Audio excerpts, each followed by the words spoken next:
Olá, amigos ligados no TJS, bem-vindos a mais uma edição.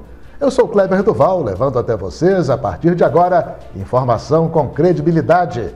Vamos então ficar de olho aí nas manchetes desta edição. Homem morre após ser imobilizado por seguranças em supermercado de Coronel Fabriciano. Morador mata homem que pediu copo de água na porta da casa dele por se sentir incomodado. Mineira de Governador Valadares é presa nos Estados Unidos, acusada de abusar de crianças. Preso em São Domingos das Dores, homem que levava garrucha na cintura. Assalto a malote com dinheiro em Matipó. Polícia à procura de autores. Invasão do MST em Lagoa Santa. Governador Romeu Zema se coloca ao lado dos proprietários. E veja também, janela partidária. Prazo para troca de partido visando as eleições municipais.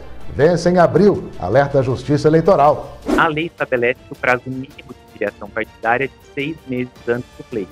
Estes e outros assuntos no TJS que está começando.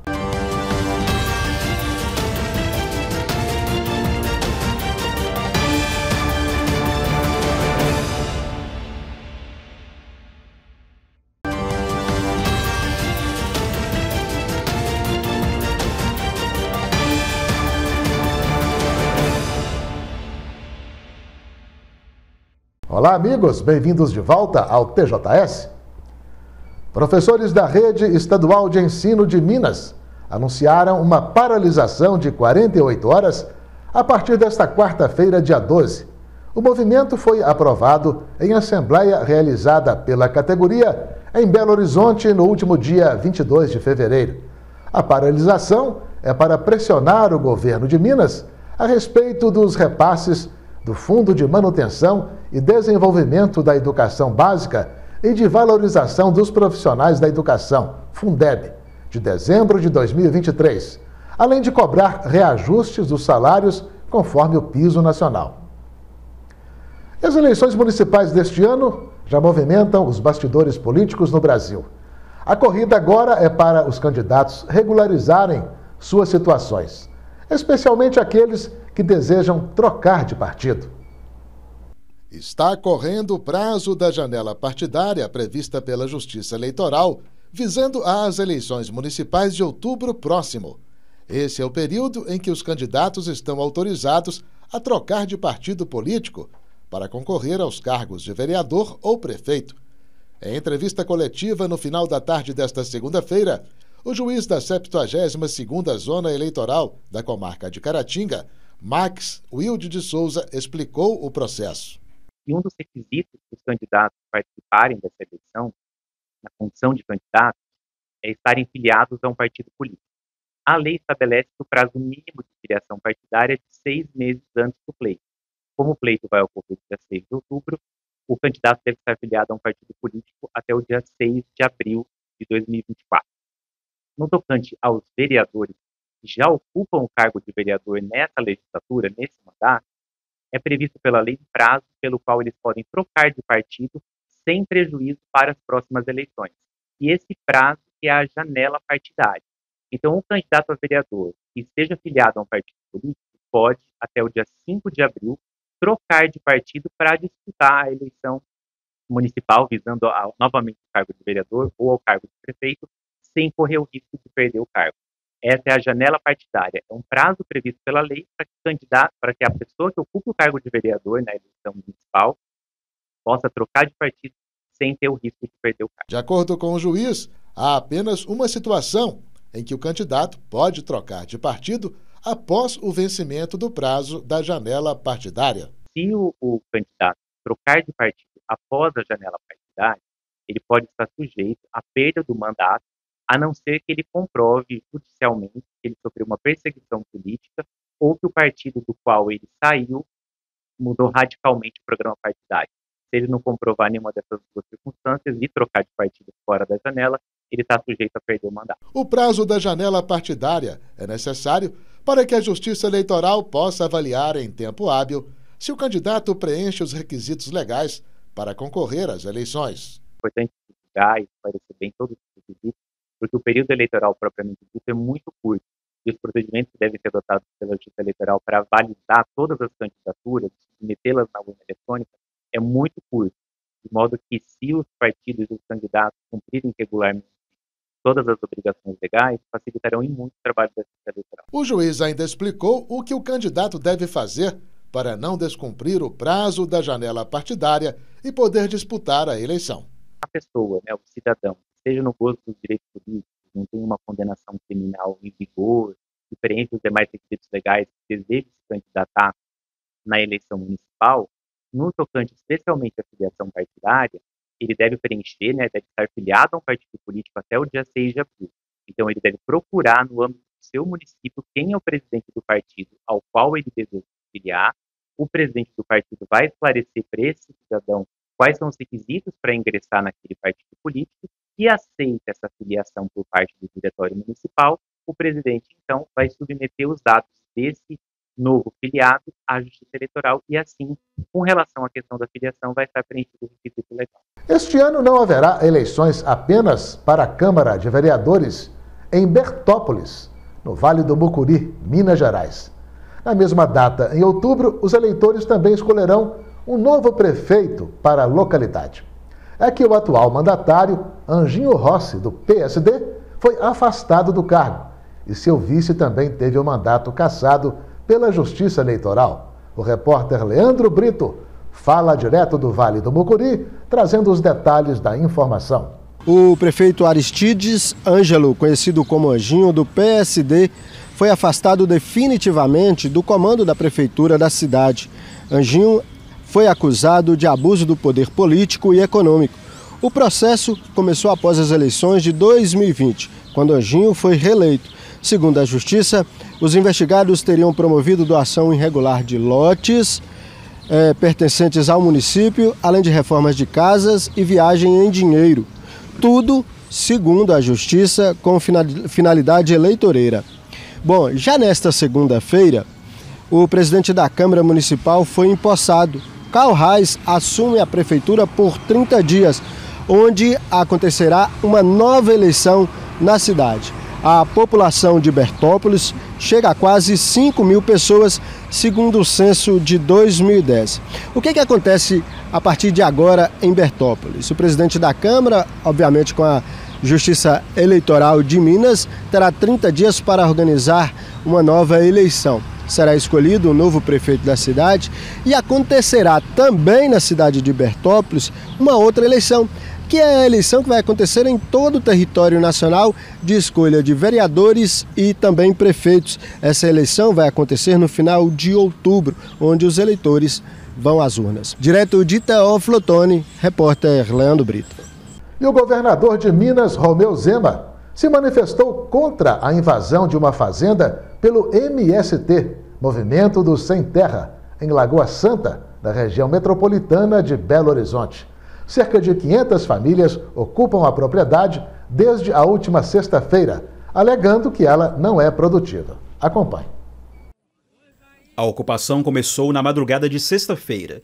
De acordo com o MST, a propriedade está abandonada e é improdutiva.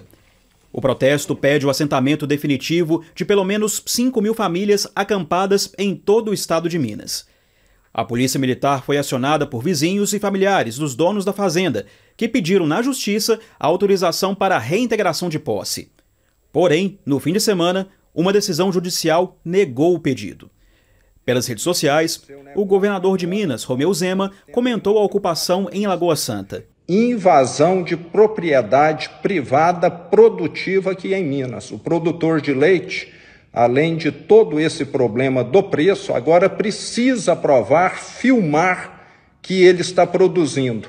Caso contrário, a justiça leva mais em consideração a opinião dos invasores. O MST também cobra do governo federal e do presidente Luiz Inácio Lula da Silva que a reforma agrária seja uma das prioridades da agenda do governo petista. Uma reunião de negociação com o Ministério do Desenvolvimento Agrário deve ocorrer na tarde de hoje. Veja a seguir: assalto a malote com dinheiro em Matipó. Polícia à procura de autores.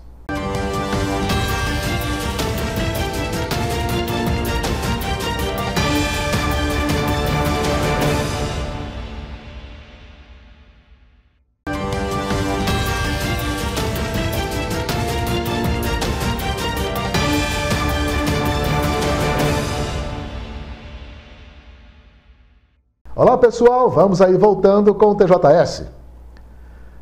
E até o encerramento deste TJS, a polícia continuava à procura dos envolvidos no roubo de um malote com dinheiro na cidade de Matipó. O roubo aconteceu na manhã desta terça-feira. Uma câmera de segurança gravou o momento do assalto. O malote pertencia a um supermercado de Matipó e o dinheiro contido nele estava sendo levado para ser depositado em um banco por um funcionário. O empregado foi rendido por um homem que desceu de um automóvel portando arma de fogo. A ação foi rápida e logo o assaltante entrou de novo no carro e fugiu junto com o comparsa. Não foi revelado quanto havia no malote. O veículo usado no crime foi encontrado pouco depois em um cafezal, no distrito de Padre Fialho. Ele havia sido roubado em Raul Soares no último dia 7. A polícia está pedindo a ajuda da população para localizar os assaltantes por meio de denúncias anônimas pelos números 190 ou 181. Foi prorrogado mais uma vez o prazo para a realização de exame toxicológico por motoristas com habilitações C, D e E. A informação foi confirmada pela Coordenadoria Estadual de Gestão de Trânsito de Minas Gerais, da Secretaria de Estado de Planejamento e Gestão, CEPLAG. De acordo com a regra, motoristas das categorias C, D e E, com validade da Carteira Nacional de Habilitação, entre janeiro e junho, mesmo que não conduzam veículos de grande porte, devem realizar o exame toxicológico em laboratórios credenciados pela Secretaria Nacional de Trânsito, Senatran, até o dia 31 de março. Já os condutores dessas categorias, com validade da CNH entre julho e dezembro, tem até o dia 30 de abril para fazer o exame. De acordo com o Código de Trânsito Brasileiro, conduzir o veículo para o qual seja exigida a habilitação nas categorias C, D ou E, sem realizar o exame toxicológico, após 30 dias do vencimento do prazo, é considerado infração gravíssima, com multa de R$ 1.467,35 e suspensão do direito de dirigir por 3 meses. A renovação do exame toxicológico passa a ser obrigatória para os motoristas das categorias C, D e E com idade inferior a 70 anos a cada 2 anos e 6 meses, independentemente da validade da habilitação. Faltam ainda mais de 15 dias para a Páscoa. Mas sabia que já há gente comprando os ovos de chocolate tradicionais nessa data? Porém, sempre há aqueles que preferem deixar para depois. Esta reportagem da TV Poços, de Poços de Caldas, mostra as vantagens e as desvantagens dessas duas opções. Nesse supermercado no centro de Poços, o cliente encontra várias marcas de ovos de Páscoa. Quem antecipa a compra tem mais opções na hora de definir tamanho e preço. No Brasil, a estimativa, segundo o IBGE, é de que as vendas nesse ano devem ser, em média, 4,5% a mais na comparação com o ano passado. A dica ao consumidor é sempre não deixar para a última hora.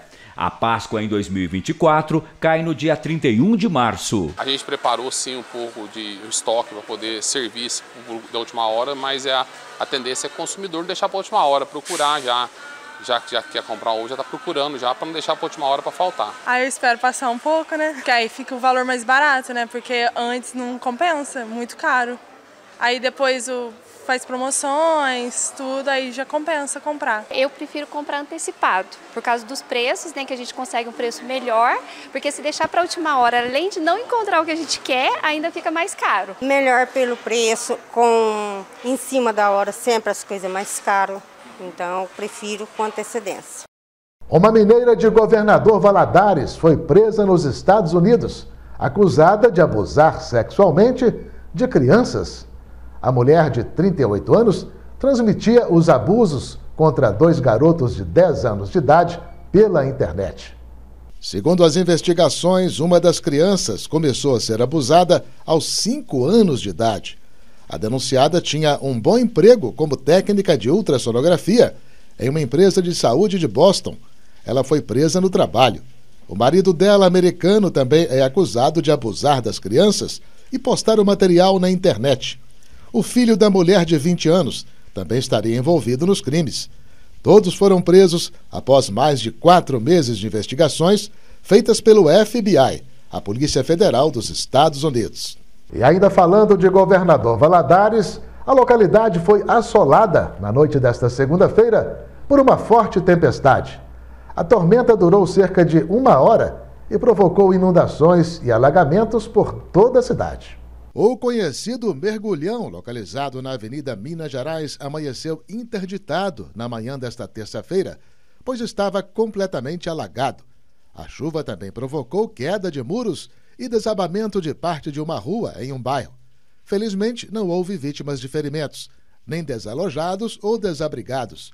Choveu em Valadares, na noite desta segunda-feira, 95 milímetros, em apenas 1 hora, quando a meteorologia estava prevendo apenas 25 milímetros. Pois é, falando em clima, vamos saber agora como ficará o tempo em Caratinga e região, nesta quarta-feira.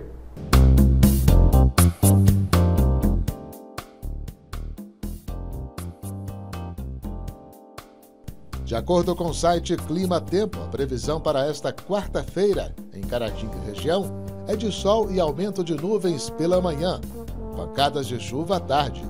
À noite, o tempo fica aberto. Em Ipatinga, a mínima deve atingir os 23 graus e a máxima 33 graus. Em Piedade de Caratinga, os termômetros devem ficar entre 20 e 31 graus. Já em Bom Jesus do Galho, as temperaturas devem ficar entre 20 e 32 graus. Em Caratinga, a mínima pode atingir os 20 graus e a máxima 31 graus centígrados. Veja a seguir. Homem morre após ser imobilizado por seguranças em supermercado de Coronel Fabriciano.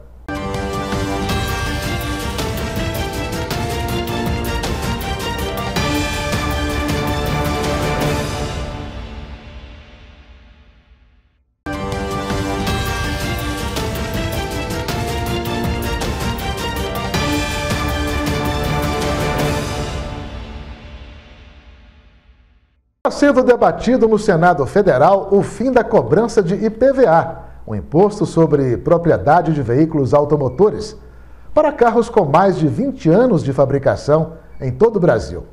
A PEC, proposta de emenda constitucional, é de autoria do senador Cleitinho, do Republicanos de Minas Gerais, e poderá ser votada em definitivo nos próximos dias naquela casa. Se for aprovada no Senado, a matéria ainda irá para votação na Câmara dos Deputados. Minas Gerais e Pernambuco são os únicos 2 estados da federação que não isentam o proprietário de veículo antigo do pagamento do IPVA. Homem de 55 anos morreu logo após ter sido imobilizado por seguranças de um supermercado em Coronel Fabriciano, nesta segunda-feira. O fato ocorreu na porta do Mineirão Atacarejo, do centro da cidade. Segundo o apurado, o homem teria furtado mercadorias no supermercado e reagido à abordagem dos seguranças, havendo por isso a necessidade da contenção dele com o uso de força física. Ao ser chamada, a polícia militar já encontrou a vítima prostrada, com sinais vitais fracos. Ela foi levada para um hospital, onde veio a óbito. Um dos seguranças envolvidos precisou de atendimento médico, com ferimentos na cabeça e joelho.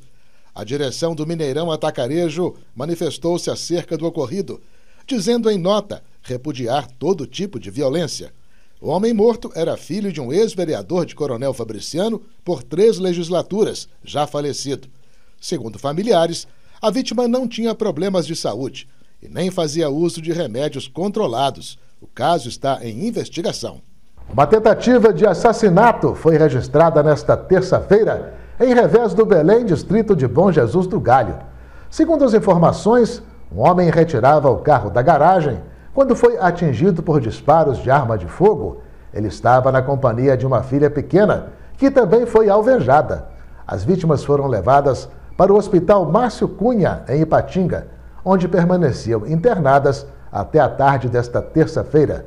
Não se conhecem ainda nem a autoria e nem a motivação do crime.